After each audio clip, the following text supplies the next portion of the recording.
Hey, what's going on, everybody? My name is Matt Jarbo. This is $3 Theater, hopefully one of your many sources for movie news and commentary here on the internet. And today, we got a bit of a spoiler. So, definitely a bit of a spoiler.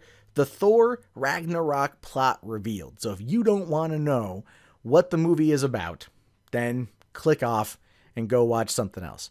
But I am genuinely curious to see what they've got in mind. I don't want full spoilers for every movie, but I like to know the general plot because I like to know kind of what I'm getting myself into.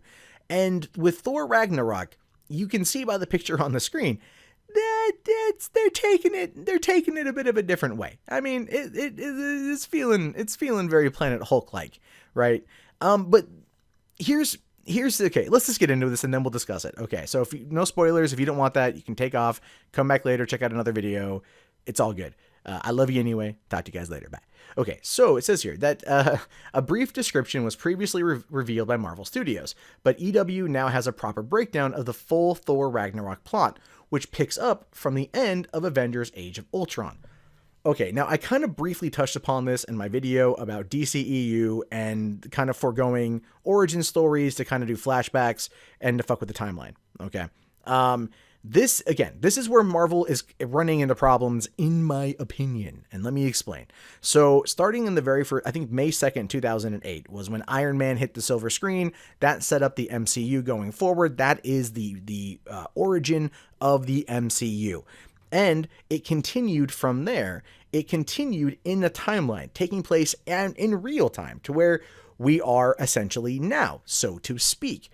But this has started to change. And we've seen it already with Doctor Strange. Doctor Strange didn't take place after Captain America's Civil War. It actually takes place before and then after. We just don't know what days. So they already kind of screwed the timeline there, but in a way that ultimately is not going to harm events. Because we know that when it came to Captain America and Iron Man and the Hulk and Thor, and everything leading up to both Avengers movies, that there were events that tied into all that because they all took place in one linear path line. But again, Doctor Strange fucked that up. Now we're knowing that Guardians of the Galaxy 2 takes place 2 months after the ending of the first Guardians of the Galaxy, which again, because it's the cosmic side of things and isn't necessarily set in any particular timeline. Okay, because keep in mind, in 2014, when Guardians came out, we assumed the events of that movie took place after Winter Soldier. Although ultimately, because it's on the cosmic side of things and they're not tied down to any specific timeline, it could take place whenever. We don't know. But from a storytelling perspective, in terms of the Infinity Stones, yes, it would take place afterward. But with Guardians of the Galaxy Volume 2 taking place 2 months later, we don't necessarily know how it's going to tie in to Thor Ragnarok or Spider-Man or anything else. But with Thor Ragnarok picking up at the end of Avengers Age of Ultron, that means that it takes place at the end of it takes place after 2015. So it takes place before the events of Doctor Strange. But Doctor Strange is making an appearance in Thor Ragnarok. I mean, look, I'm not trying to blow anyone's mind here or confuse anyone, but it's starting to get convoluted with the timeline, right? It's starting to get convoluted, and that is becoming an issue. It just is. To me, it is. It's getting confusing because, again, linearity plays into these particular films. But let's get into the plot, because I know that's why you're here. In the film, Thor will arrive in Asgard after hearing about the trouble on his home world. And when he arrives, he finds Loki's style of ruling, while impersonating Odin, has led to some lapses in the rules and leads to the freeing of the prisoner Hela. Thor and Hela naturally come to blows when they meet, which sees Thor blasted to Sakaar, described as a barbaric planet ruled by the charming but nefarious Grand Master, played by Jeff Goldblum. There he meets Valkyrie, who is hiding out on the planet, and brings him to the Grand Master to make him a gladiator, where he meets the most popular competitor in the arena, the Hulk, and loses his trademark hair and hammer. Now, that is the plot.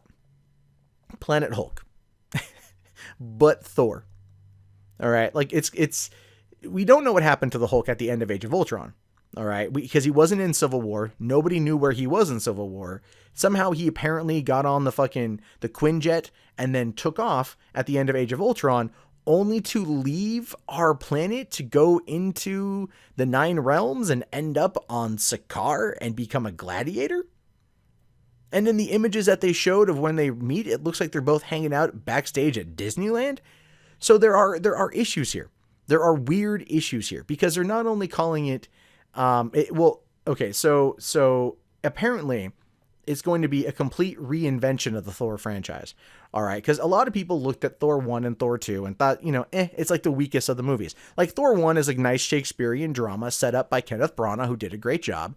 Alan Taylor, who's known for doing a lot of the great stuff on the first season of Game of Thrones, came in to direct Thor, The Dark World. And it was good, but Alan Taylor didn't quite like the overproducing of Kevin Feige. And so that caused some conflict, and I think that hurt the film overall. But that being said, this is kind of taking it into a whole new direction. Thor is now going to the cosmos.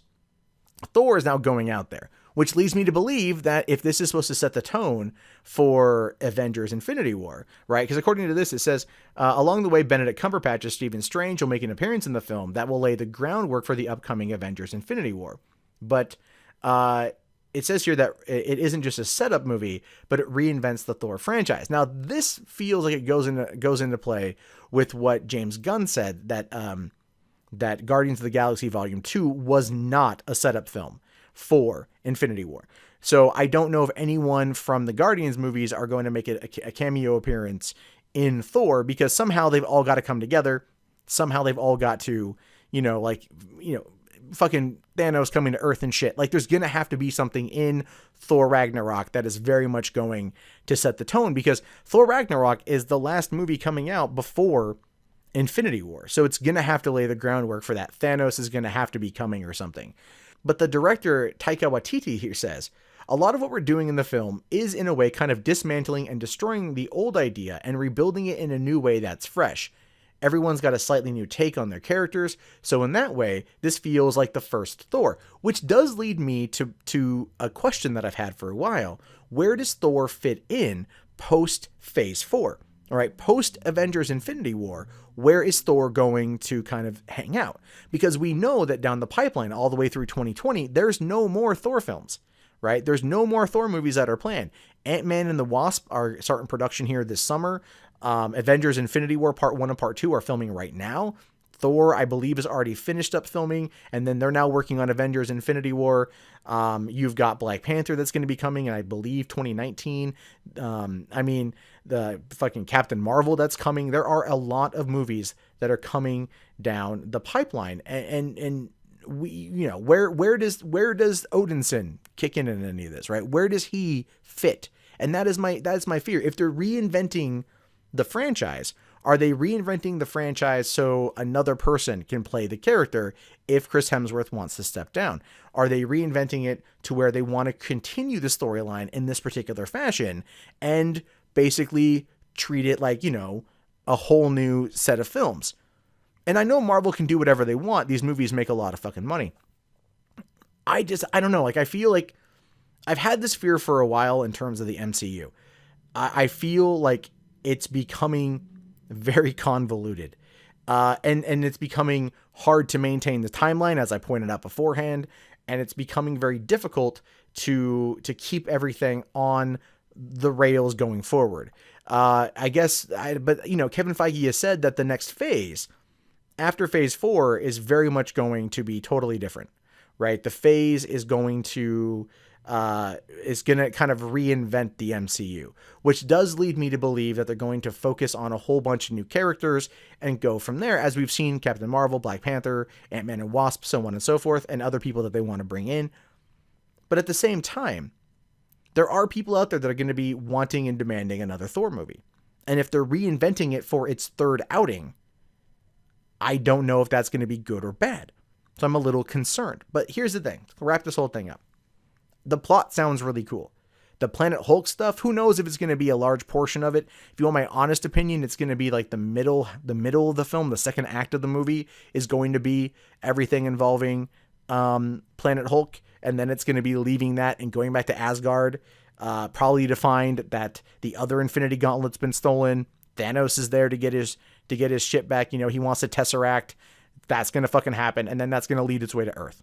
So I think the final act is going to be Asgard, the middle act is going to be fucking Sakaar, the first act is going to be Asgard, and then also somewhere in there, Doctor Strange. And probably Doctor Strange, okay, because if you look at the ending of Doctor Strange, it does take place, I think, during, maybe not during, but okay, look at what Thor is wearing. Thor's got the long hair, so this is before he went to Sakaar, okay? And Doctor Strange is there. And keep in mind, if this takes place after immediately after the events of Age of Ultron, then there is a timeline gap here that's like, you know, a linear problem that we're having. And I might be harping on that too much, and I apologize if I am, but I'm stuck on that because I like these timelines to be laid out and proper. And again, they're becoming confused and convoluted. But anyway, so Thor has his hair. Doctor Strange is in the New York sanctum, and they're talking, and he's like, "Oh, I hope you find Loki, and you'll get the hell off Earth." So I'm wondering how that's going to play into everything going forward. But I don't know. I have to wait and see. I don't want to over speculate or overkill it for you guys. But I do want to know your thoughts. Is the MCU getting to be a little bit too convoluted? Is the timeline easier to follow, and I'm just missing a point here? What are you guys' thoughts on this? Let me know in the comments below. If you guys haven't already, thumbs up the video, subscribe to the channel, check back often for more content from me. My name is Matt Jarbo. This is 3 Book Theater. Have yourself a great day, and peace out.